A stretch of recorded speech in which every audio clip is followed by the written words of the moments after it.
before we speak, we have a quick video to show you guys, if you don't mind.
Hi, church. My name is Eric Martinez, and instead of having all three of us come up at the same time, we each want to tell you about our own experience there. So, this trip, it was really interesting. But the flight there was also really interesting. So, as you're able to see in the video, we went from LAX to Shanghai. That alone was a 14-hour flight. Then we had an 8-hour layover, and then from Shanghai to New Delhi, that was another 8-hour flight. And then once we were in New Delhi, we had to fly to Hyderabad. That was around 2-hour flight, 2 or 3 hour flight. But see, something had happened. The flight was overbooked, and half the group had to be left behind. I was a part of the other half group. So me and about like 20 other people stayed behind in New Delhi while the rest of them left to Hyderabad. So then, yeah, we spent the whole night there, and then the next morning, after 2 hours, we finally had left to Hyderabad. So that was a fun little experience there. I was able to get so many memories and that was a fun night for me and my friend. So then, once we got to Hyderabad, it's now Sunday, it's around 10 in the morning, we finally get to our hotel, and Pastor Rossi says, okay guys, we gotta go to the school, we gotta help paint, and we gotta help set up for VBS. We had 2 hours at the hotel, and then we had to leave. So we were still tired, we were still hungry. So it was starting off to a bad start the first day. So, so we got to the school, and then we started painting as you saw, and then we set for VBS. That whole week, we were either doing clinics, we were helping the kids, we were teaching and doing VBS. Now these kids had to be the nicest kids in the world. And that is not even a lie. They would always greet you, they would always say hi to you, they would tell you their names, and even though you couldn't say their names sometimes or remember them, they would still tell you, they would still smile at you, and you could just see how happy they were with you.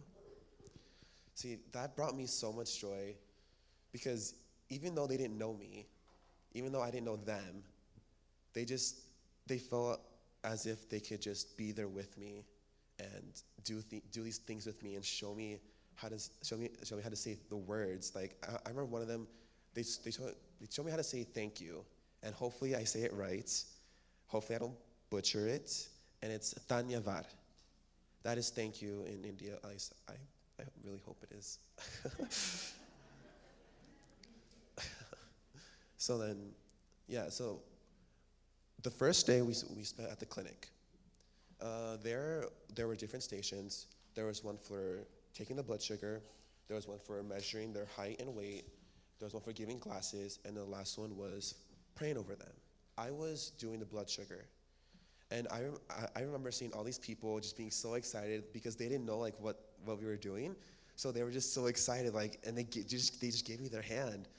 I'm like, I didn't know how to say this is gonna sting just a little bit, and I felt so bad, but there are some translators, but since there were so many people, it was kind of hard to keep them with you. So there wasn't a translator at our station. So I had to clean their finger. I had to get the little pricker. I forgot what it's called. And I had to prick their finger. And I could just see the slight jump that they had. I didn't know how to say sorry. I didn't know how to say this is gonna hurt. I just felt so bad. I just smiled I'm sorry. But some of their fingers were it had so much calluses on them, that it wouldn't go. And I had to prick them more than once, and that made me feel even more terrible. But in the end, I was able to get most of the blood sugar, and even though they knew I couldn't communicate with them, they knew that I was trying to help them. And that brought so much joy to them, and that brought so much joy to me. Oh, and sorry, I'm kind of sick, So just seeing all that joy, all that enthusiasm, all that excitement, it just changes you as a person, because here it's so much different over there. Even though it's yeah, it's hard to communicate, but they know what you're thinking. And then the rest of that week, when we were teaching and doing VBS, I was a part of teaching art. And that day, we were teaching the kids how to make rainbows, teaching about the color wheel, the 3 primary colors, and then the secondary colors. It was kind of hard for the kids, but after helping them, they were able to make wonderful rainbows. They were able to understand all the colors, and they just had so much fun because they were also able to paint on themselves and on us. And at the end of each day, we were able to do VBS with them. And then we would just sing all these songs, and even though they were in English, they tried their best to sing them. We sang Jesus Love is Bubbling Over, Father Abraham, and just many others. And they even showed us a song. I would sing it, but I cannot sing. I'm sorry. So then our last day, we only did VBS for 4 days, and I'm really sad about that. But on the last day, they didn't know it was our last day until the very, very end when we were leaving. They were just so sad, and then we were sad too. And then I remember some of them were just telling me and telling the others, please come back next year, please come back. And we're like, I'm not sure if I'm gonna be able to go back in 2 years, but I said I will try to go back, and the others, I know they will come back. So just wait, and we'll be back. And we took so many pictures, we gave so many hugs, and then we prayed over them. We prayed over all of them. And then they just smiled right back at us. So then after that, after VBS, that was our first week. The second week, we then went back to New Delhi. And then we stayed at 3 hotels. The first one was called the Ibis Hotel, and the second one was called the Sarai. Now I'm going to talk about my favorite part of this trip, and that was at the Sarai Hotel. This hotel was kind of creepy. But because it was creepy, all of my friends and we were able to get closer and just talk and get about everything, about all our favorite memories so far on this trip. And it's only been 7 days, and we already have so many memories. The first night, me and 4 of my friends, we just spent 3 hours in our hotel room just talking about life, talking about the kids, talking about what we want in our future, laughing, and then some sad moments, but it was more happy. And then later that night, it's 11 o'clock now at night, we finally start getting the creepy vibe, but we kind of shrug it off until the next morning. The next morning, this is the creepy part. Everyone in our rooms get calls, and it's just static. Other rooms, the lights would just turn off, and then some, you would just hear a noise. Or in my case, I heard a scream. I chose to ignore it. So then, we only stayed 2 nights there, but then that last night, I remember staying up until 3 in the morning. From 6 to 9, I was with one group of friends. We were just talking about how scared we were and everything, but we were still talking about all our favorite memories. Then from 9 to 11, I was talking with another group of friends, still talking about how happy and how scared we were. And then from 11 to 3, I was with my final group of friends, and they were telling me how scared they were as well. This trip changed me as a person. It helped me to see that not everywhere in the world is the same. Not everyone is able to see God how we see God here. Everyone needs to learn about him, and not everyone can. So me being able to give that to kids just changed me. And I want to do this again. I really want to do it again.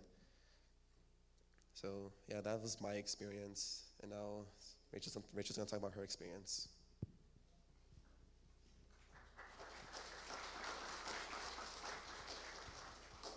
Hi.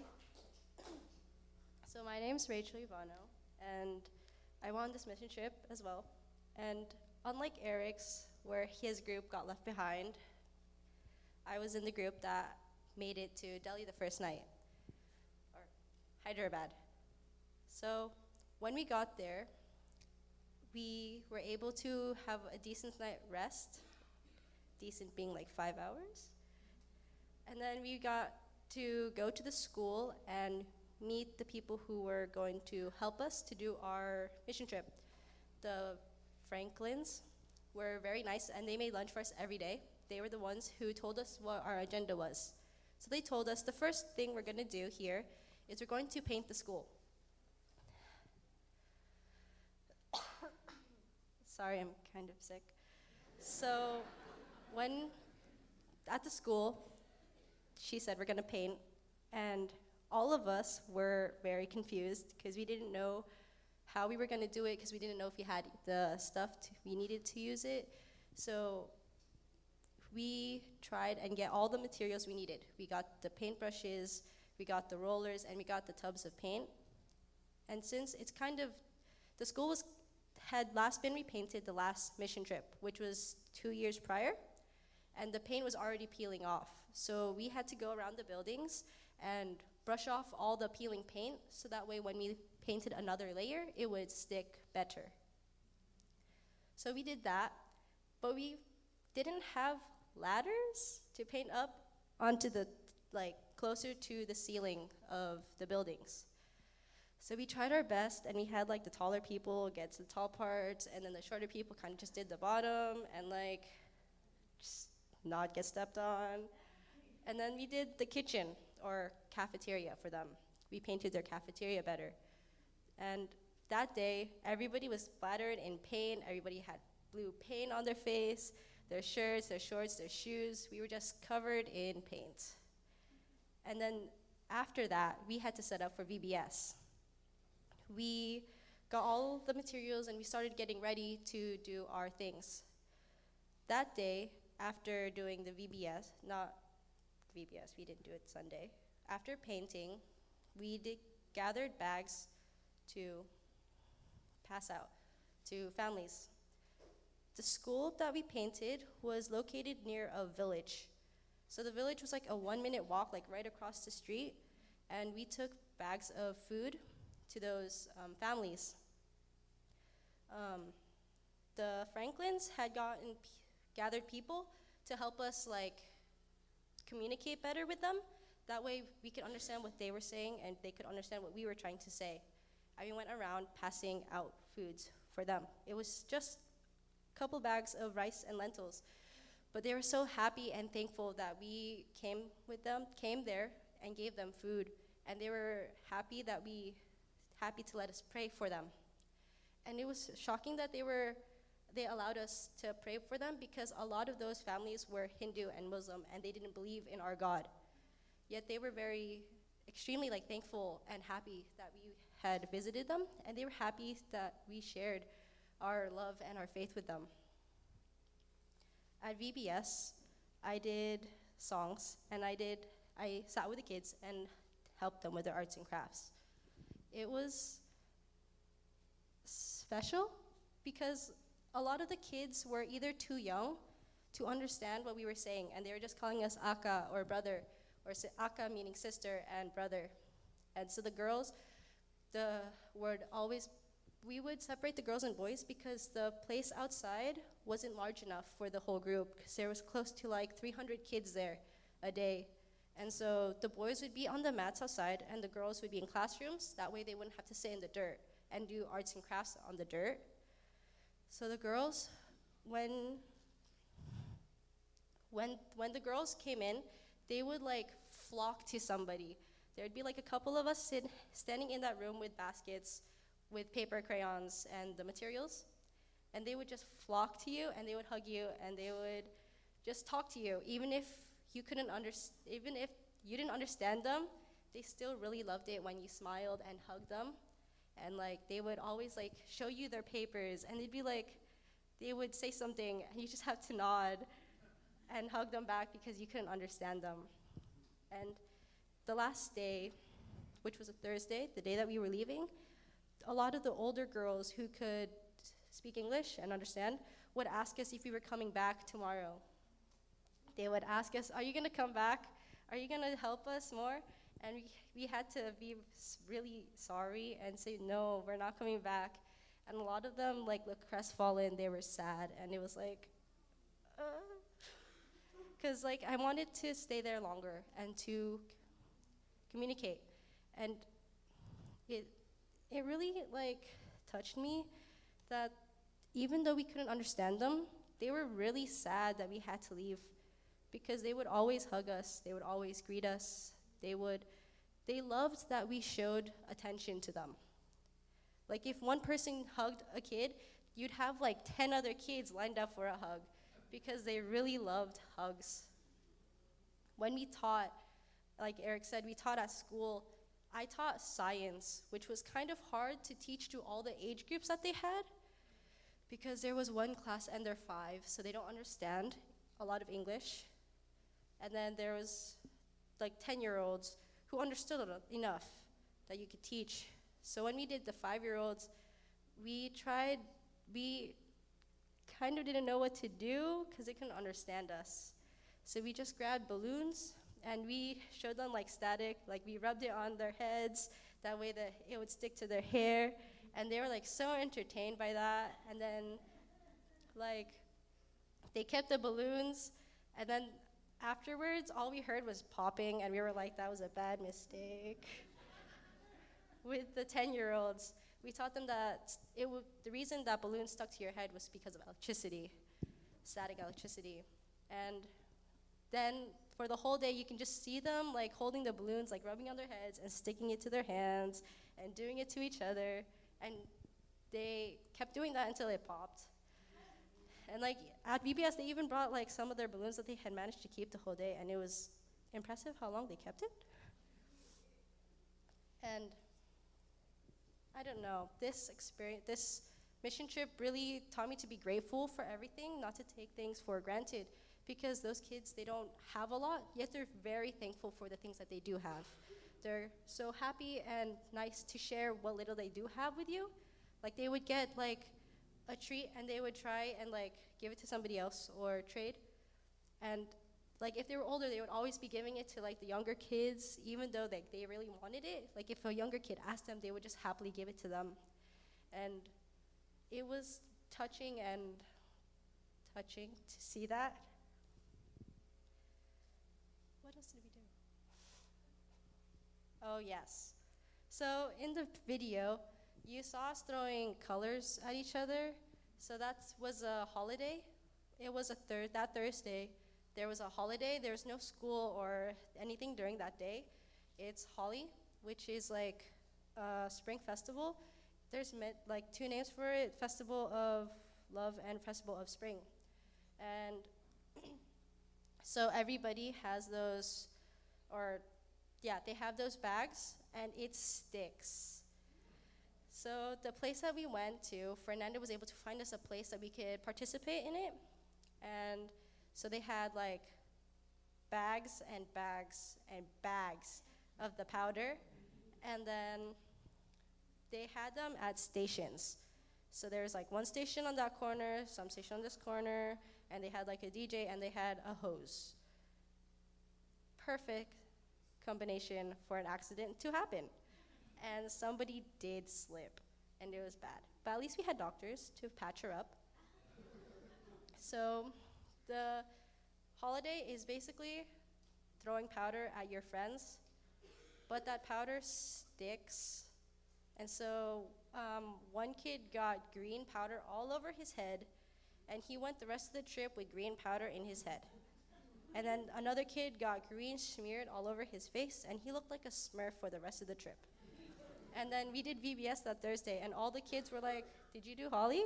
And then they would point out the patches of color on our skin. Like some people got it on their face, their hands, their arms, their legs. Like our shoes that you wore to Holi are still covered in that powder. My shorts and shirt that I wore are still covered in powder. Like that stuff's never coming out again. And yeah, that's my experience there.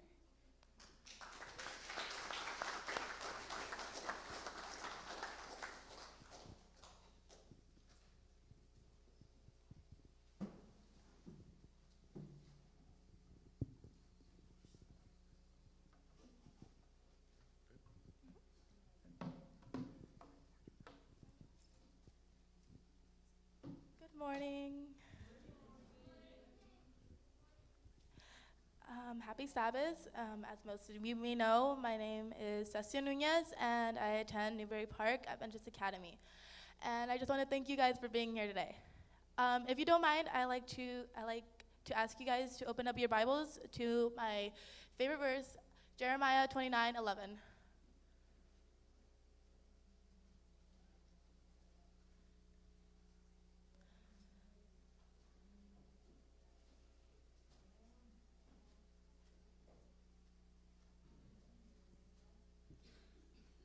And it says, "For I know the plans I have for you, declares the Lord, plans to prosper you and not to harm you, plans to give you hope and a future." Ever since I was little, I've always wanted to know my purpose, what I could do to make the world a better place. And I think when I was about 11 years old, this movie came out. I don't know if you've seen it, but it was like my favorite movie. It's about this girl who's a surfer, and she gets the opportunity to go to a mission trip, but a competition gets in the way, and she decides not to go last minute.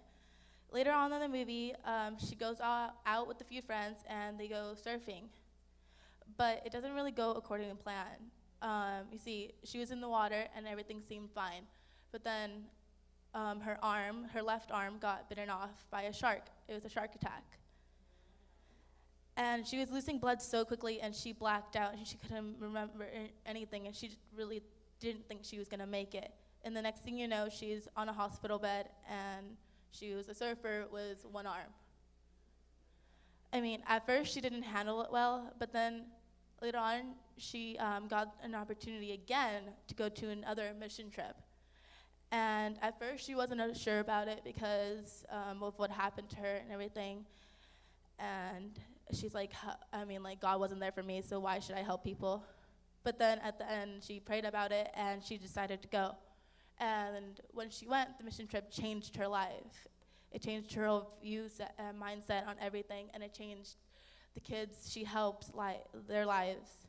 And I know you may be thinking it's just a movie, it didn't really happen, but the thing is, it was based on a true story. It was based on a woman's life called Bethany Hamilton. And you're probably thinking, what does this have to do with India? But, well, ever since I saw that movie, I thought that she went on a mission trip and how it affected her and the people she helped, well, it made me want to go on a trip like that. We were never financially stable enough for me to go on one before, and I never really got an opportunity to go on a mission trip. That was until this year, and my parents weren't sure if I was able to go because we would have to pay $2,000, and that was money we just didn't have. But thanks to you guys and thanks to everyone who saw the opportunity to help me, they just helped. And that's the biggest blessing I could ever have. And we left on March 15th, and then we came back on March 28th. And like I mentioned before, and like how they mentioned, we did vacation Bible school for the kids. And I got to do the Bible story, children's story, every day for all the kids. And it was really nice, because we tried to not make it boring, so we had little velvet things, and we pasted them and showed them a little story with little characters as someone read it. So we would alternate who would be telling the story while the other people showed the little characters. And the kids were so fascinated. We had a translator, so they understood us, and they were so fascinated. You look at their eyes, and they're so big and curious, and it's oh my. But I want to talk about things I didn't mention last time I talked. For example, we got an opportunity to go to a hospital one of the days we were there in Hyderabad. And I was one of the few that got to go to the nursery with the newborns and the mothers. We had a gift for the mother, and we had a gift for the children. And then we also got a chance to pray with them. This was one of the highlights of my trip because, well, we prayed with them, before we prayed with them, we gave them a gift, and we took a picture with them and their baby. So I don't know if you know those like little instant photos you get, but we had instant cameras, and we took photos of them, and we took photos with their babies, and we handed it to them, and they were like amazed by it, because they're like, wait, how is this even possible? But once it developed and we handed it to them, we asked if we could pray over them, and they nodded their head yes. And for them, yes means it's like nodding their head like this, and then they say machigundu for like very good or good, yeah, or like yeah, it's fine. So they move their head like this, and they go machigundu, and that means that it's fine for you to do what you asked. And I asked if I could pray, and I prayed over many of the women there. And then it just like amazed me, because they were so thankful, and like they grab your hand while you pray, and they look after you're done praying, they look at you and they say thank you and thank you. And then, but like it's funny though, because we didn't have a translator there when we prayed for them, and they didn't understand what we were saying, but like they were still so thankful for everything. Another thing we got to experience was going door to door to hand out food, and we got to pray over them if they like wanted us to. Now, the group I was put in wasn't very comfortable praying over everyone, and then also we didn't have, every other group but my group had a translator, and we just had this one little kid, and he took us to the houses, and each house we went to, we handed the food, and we asked if we can pray, and everyone accepted the prayer. This one house we went to was supposed to be our last house, because we had ran out of food to give, but the lady asked us to come with her, and she ended up taking us to her friend's house, and she wanted us to pray for her and her family. And once we finished praying for her friend got up, and she signaled us to follow her. And then she took us to another house, and she wanted us to pray for her friend's family. And then once again, that friend also got up, and then she signaled us to go to a different house, and then we got to pray over that family. So, and then we finally finished, and when we went back, we were one of the last groups to go back, because we ended up going to a lot more houses we didn't expect to go to. But like the funny thing is, they really didn't understand what we were saying, but they still wanted us to pray over them. And like they would even offer us food. And like, I mean, like many people may not think it's much, but like if you like saw how they lived and what they have, it means so much, because they don't have many things. They don't have anything really. And they're so happy with what they have. And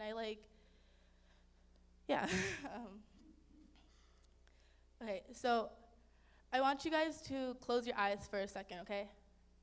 Imagine having no phone, imagine your kids not having any undergarments, having barely any food, barely having a roof over your head, having to work at a very young age, having to be married at a very young age, having basically nothing but your family, and at times not even that. I mean, could you imagine it? Would you still be willing to love and cherish God even if you had nothing? Some people may think they have nothing, but that's not the way they see it. They are so grateful for what they have, and then we have the audacity to ask for more. Yes, I am guilty of wanting more at times, but aren't we all?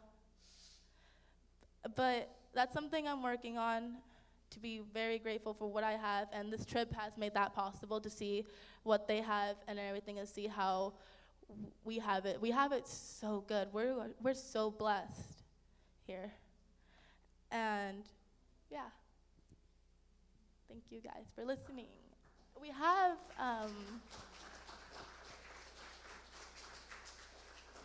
We actually have one more video we wanted to show you. So.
May everyone please bow their heads for prayer. Dear Heavenly Father, thank you for letting everyone who went on this trip be able to go. Please be with everyone here today and everyone over there in India. Please be with anyone who doesn't have much. Help them learn about you and just be with us the rest of our lives. In Jesus' name we say, amen.